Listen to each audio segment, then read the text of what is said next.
Hello fellow G fans, this is Godzilla Fan 64 here with another tour review. This time it's for a figure that is not very rare right now, but it has gotten more rare since when it first came out. So here it is. It's the repaint Bandai Gomora, 1966. Yeah. As you can see, very nice figure. Here's the tag. He's number 2 in the series. Number 1 is Balton. I'm not sure number 3 is. It's a one-sided tag. Yeah. Let's go ahead and get to your viewing. Start off as usual with articulation. First off, the arms can move 360. So you can put them kind of like that, or maybe kind of like that. The head can rotate. Kind of weird if you look at it, but it's actually really useful for stop motion because you can kind of make them look to the side. Legs rotate 360, and unlike what Ultraman Chrono says, they are not stiff at all. They move just fine. Tail can rotate just like that. Yeah, really nice articulation for an Ultra figure. Well, not really an Ultraman, but you know, an Ultra monster. Yeah, just get it over with. Let's go on to size comparison. Start off with the one he fought, Ultraman. Like I said in this guy's review, I'm not too sure about this. I think Gomora should be maybe that tall, but it works if you're doing a stop motion. So, next let's scale him up with Balton. This one works pretty good. I mean, Balton I think is a little tall again, but it works. So, yeah. Now let's size him up with a few Godzilla monsters just for fun. First, Godzilla in 1968. Now this is really good. You can't get much better than this. So, Gomora and Godzilla. It'll be interesting. Next, let's go with Hedorah. This is not too great because Hedorah is small enough as it is. They're mean to Hedorah. Anyway, let's go on to detail real fast. Now, as you can see, this is very nicely detailed. You got all these folds on the legs and stuff. Looks like he's in a suit. For some reason, the horns on the back of the legs here aren't painted. I don't know. I love the texture on this rocky armor stuff on here. I really like the horns. They're really nice. I like the texture. And yes, they do have a texture. Blue on the eyes is pretty good. Sky blue. Horn looks really nice. That's kind of straight up. Face, not too sure about that. I mean, it looks cool from the front, but from the side, meh. He has black on top of the tail. I mean, that wasn't in the episode, but I think it's pretty cool. The short, stubby tail. Yeah, his tail's pretty stubby. No teeth detail on the bottom of the feet except for the toes, which is kind of weird. His neck is actually done really nicely. He's hunched over just enough, not too much. Yeah.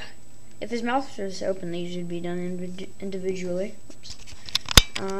Yeah, really nice detail. Let's go on to history. Now, this particular one, 1966, started a two-parter against, you know, this one. I'll go over that history. What happens is, in the English dub, they call him Gomora, but for some reason, but I'll just call him Gomora.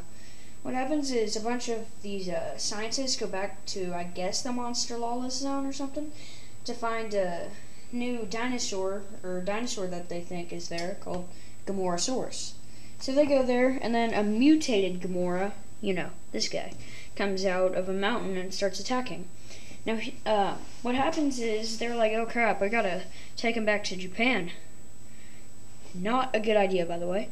So, what they do is they shoot this weird missile into his neck. I'm not really sure.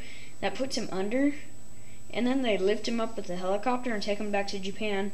But then he wakes up and drops like 3,000 feet into a canyon where two boys are like only 200 feet away, and they get even closer to see what's going on. Then the science patrol comes in. Hayata, Ultraman, drives the kids back to safety. Now he goes back for the fight against Gomora, of course, turns into Ultraman. They start fighting, but Gomora starts beating the crap out of Ultraman. Whoa, what was that? But anyway, then Gomora retreats, like underground, and then escapes. But during the fight, Ultraman lost his beta capsule. I guess it flew off his body or something, and this little kid found it. So in the second part, what happens is they're searching for Gomora, and they tell everyone to like kind of evacuate and hide. So everyone does, but then Gomora starts attacking, but he's going to Osaka Castle. They're worried they're going to lose a bunch of history, so they send out the military to attack it, and of course they fail miserably, so they send pretty much everybody out, and then they start having this giant war, and eventually Gomora does destroy the Osaka Castle. Now Hayata realizes that he lost the beta capsule, and then he goes up to the kid and he's like, hey, did you find something? The kid says, yeah, something flew off of Ultraman or something like that.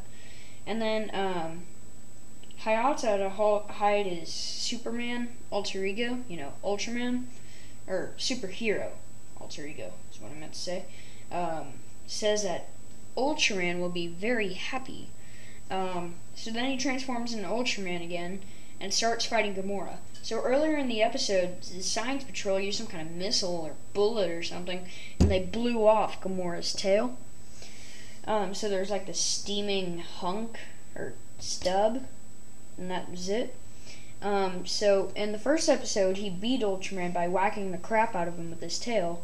So what happens is he's gone with his tail, but it's kind of funny because he keeps on trying to whack Ultraman with his tail even though he doesn't have one. But eventually, as usual, Ultraman kind of screws around until his color timer starts blinking, and then he quits fooling around and blasts him with a Specium Ray, basically killing him. And yeah, that's the end of him. Now for final thoughts, on the figure. I think it's a really nice figure, and if you can find him for a good price, definitely get him. But like I said, he's getting more and more rare for kind of like, Bolton, like I said in his review. So if you can find him for a really good price, get him, definitely. He is worth having.